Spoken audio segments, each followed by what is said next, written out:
And the Lord God said, it is not good that man should be alone. I will make him a helper comparable to him. Here we have the creation story about woman, where God brought forth woman unto man, that man would have someone that was comparable unto him. Oh, yes, God's first mistake. The woman that would eventually betray God. Such a great example. Thank you, reality check. Wow. Imagine for a moment being a heterosexual man who refers to women as God's first mistake. I don't have a punchline there. I'm just saying, imagine being a heterosexual man who refers to women as God's first mistake. Whatever. If Adam, Matthew Payne, nice cool name. If Adam chose God over Eve, he would not have been kicked out of Eden. Better to live moral than marry a devil. That is technically true, which is the best kind of true, am I right? So, yeah, heart and all that, obviously.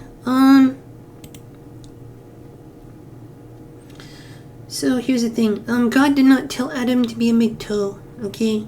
As mentioned earlier, God said, it is not good for the man to be alone. I will make a helper suitable for him. Here's the thing. If your wife tells you to do something bad, you shouldn't do it, okay? Obviously. If your kids tell you to do something bad, you shouldn't do it. If your mother tells you something bad, you shouldn't do it. If your father tells you to do something bad, you shouldn't do it. It doesn't mean it's good to be fatherless, okay? Can we agree that being fatherless is not a good thing, okay? It is possible to have a bad father. It is possible to have a father who tells you to do a bad thing. If you're in that situation, you should not do the bad thing. If daddy tells you to do something bad, don't do it. That doesn't mean that being fatherless is a state to aspire to, okay? It doesn't mean that it's best to just be fatherless, and you should form a fatherless movement of people who are committed to the idea that being fatherless is the best way to be, okay? Like, seriously. God also condemned divorce and said that a woman should be submissive to her husband, but the state women perceive as their own God. What? What women perceive the state as God? I've never met such a person. Women chose this path. No, women did not choose this path, okay? Let's be completely clear here. Late-stage capitalism is not created by women. It's not created for women, okay? Let's look at your country, the United States, for example, which I'm guessing. Because, just the majority of people commenting in English on YouTube are Americans. If not, I apologize. But, in the United States, you basically don't have, barely any family leave at all. Practically non-existent. Literally the United States is tied with New Guinea in category of worst possible laws for women who have babies. You think that was women's choice? No, it wasn't. Women who abuse marriage and family courts. Yeah, and you know what? There's a lot of men who abuse women, just saying. Are there women who do bad things? Yes.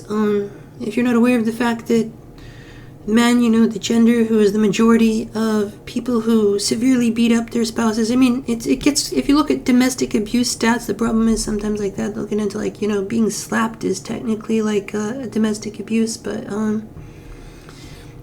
if you're a man and your wife slaps you, you're not going to end up in the hospital, okay?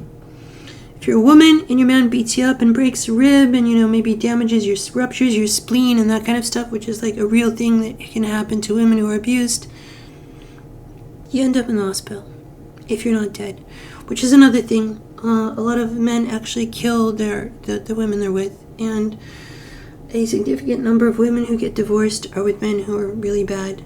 The other thing about divorce is that,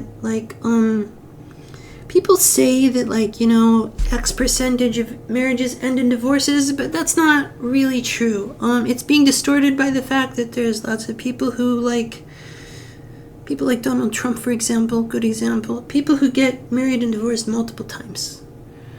That really skews the average.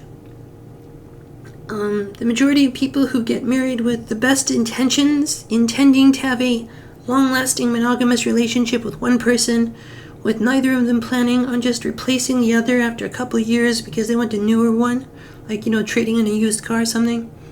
The majority of people who enter marriage under the right circumstances, under reasonable circumstances with reasonable expectations, actually stay together.